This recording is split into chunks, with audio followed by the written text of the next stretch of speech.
What's going on, everybody? Off the Mic Sports Network here, another edition of Off the Top Rope. So, happy Thanksgiving, everybody. Did a kind of a rundown, a brief, sort of like synopsis of what happened on Dynamite. Not a whole lot happened on Dynamite. And sort of went through some of the particulars. The show was dominated by what has now become a Thanksgiving tradition for this company. I think this is now the third edition of this tournament, I believe. Yes, it's the third edition of this Continental Classic. Um, and 12-man tournament, round robin style, very Japanese wrestling-esque. And it's a cool concept. I actually think this is kind of different. You don't see this in WWE. You don't see this type of wrestling. And it's very neat to see this type of tournament play out over television. But now we're at a point where now you've done this for the third straight year, and between the competitors that were announced for this tournament, where this is going, and what is on the line, I'm really frustrated with Tony Khan and how this year's Continental Classic is going to play out. Okay, let's start at the top. What is on the line? Because you always talk about in wrestling the why of what you're watching. Why am I watching what I'm watching right now? So the Continental Classic, very straightforward. Hey, it's a round robin tournament.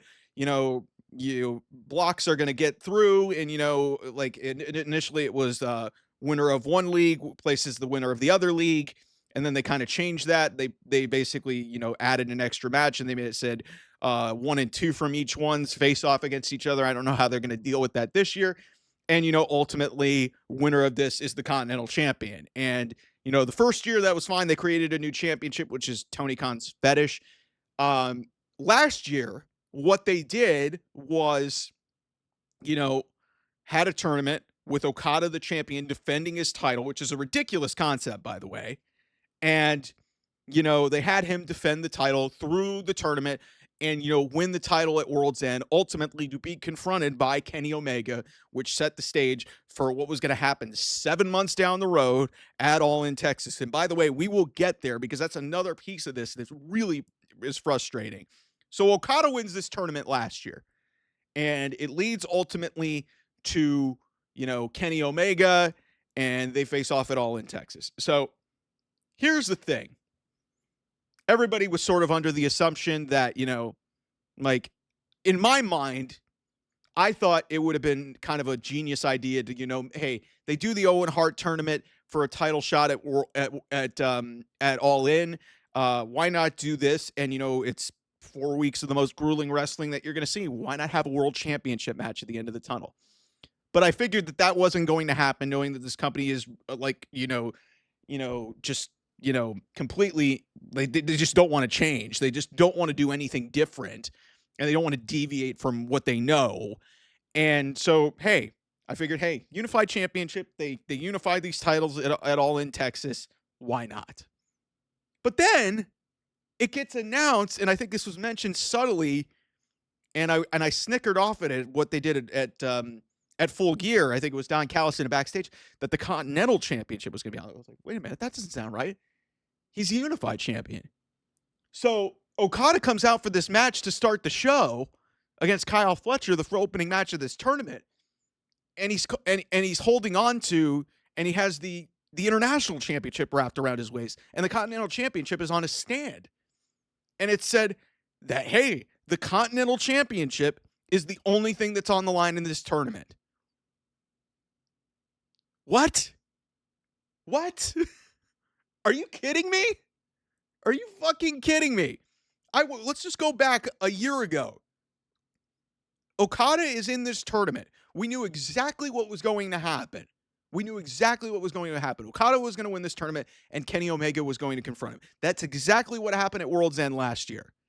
Fast forward to the build to All In Texas, and actually, let's even start at Revolution last year, or earlier this year, excuse me. Kenny Omega beats Konosuke Takeshita for the International Championship. And we build towards the fifth match and the first match on American soil between Okada and Omega, and it's a unification match. They're unifying the International and the Continental Championships in this match. Okada wins.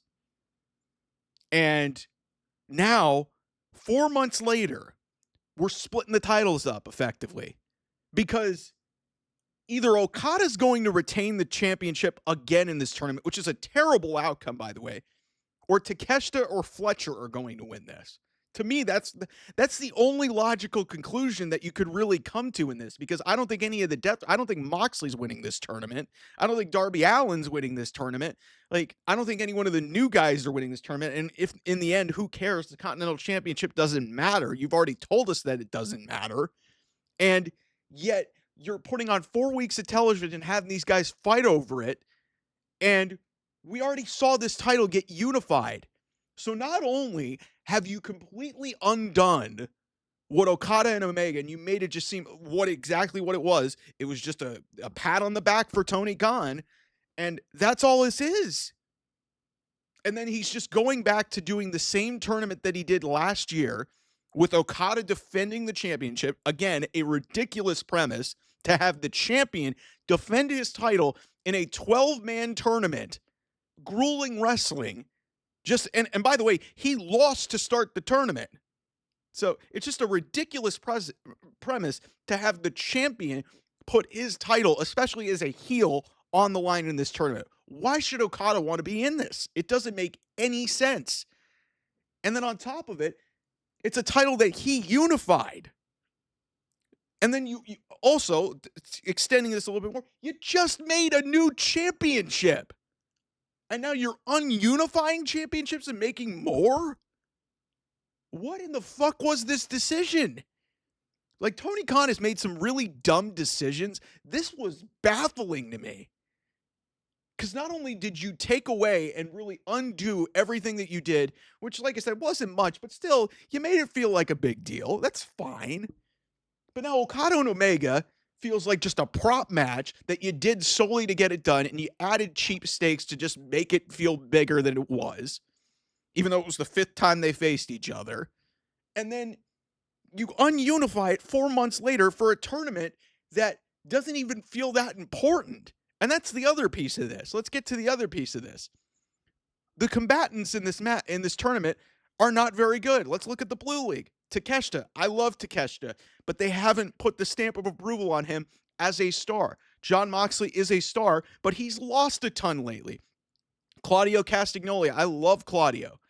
The guy is just a wrestler, so the tournament's perfect for him, but he has never been really considered a star. Orange Cassidy, I'm on the side of, I think Orange Cassidy is an interesting character and, a really great wrestler, but to put him in a tournament where, you're having some of the best wrestlers in the world, it's a little bit weird. Roderick Strong gets thrown in here in a kayfabe storyline because Kyle O'Reilly's not in this tournament after Jon Moxley effectively, injured him after their match at Full Gear.